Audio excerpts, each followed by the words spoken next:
And we've used different things for rhythms. We've used train noises and this and that. And I just heard this walking and I thought, that's a rhythm, let's use that. And it creates a sort of, it creates an image. You start thinking about somebody walking down an empty echo corridor and it creates a kind of romantic, melancholy image. And then you get musical ideas and we started with the walking. That's exactly where we started. And then we put the music and the lyric into it. I kind of like it because she comes towards you sometimes as well, and then she goes away, and it gets all very close when she comes towards you. Who said it's a woman walking? Why do you just imagine it's a woman? Well, it's a high heel, isn't it? The corridor. It's got to be a high heel. In stilettos. You can find it on YouTube. Yeah. Andy in stilettos. Extra bonus material. Not good. Do you believe that the feel of this album can be compared to any work you've done before, specifically? I mean, some people are comparing it. It's kind of hard for us to say, really. Yeah. I think the important thing is that as Paul said, we use sounds that are our unique style of sounds, that certain type of synthesizer sounds, certain types of mellotron choirs. Obviously my vocal is my voice, so that is a distinctive sound, I guess, whether I want it to be or not. So I think that, it does sound like Orchestral Manoeuvres in the Dark. As Paul said again, we wanted to just concentrate on the kind of sound we had on the first 4 albums, because when we started to go in different directions, it wasn't necessarily better. Yeah. But other people will tell us how it compares with those albums. Well, on occasion, politics found its way into your music, but not too often, I believe. But it was on Ebola Gay, for example. Yeah. Is there a political aspect on this album?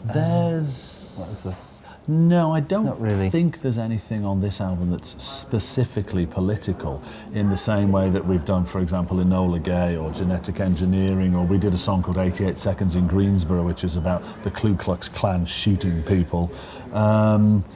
So no, there's a song that's kind of about sort of the current state of music and manufactured music called New Babies, New Toys, which is kind of quite negative, I guess. But no, nothing specifically political on this album. Did you feel the need to comment on that with that song? It was just in my mind, because one of the things I did when I stopped Orchestral Manoeuvres in the Dark was I went into manufactured pop. And it was a very dirty, nasty business. And I discovered why most modern pop music is so terrible, because it's not made for the right reasons. For the music. Yeah. It's made for the money, and people make bad records for money now so that there's no career tomorrow.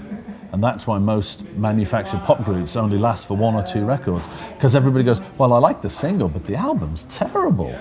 And that's because there's lots of backhand money and politics. And also I hate the reality music TV shows like X Factor and Pop Idol, and Me too. We have them in England, we have them in America, I'm sure you have them here.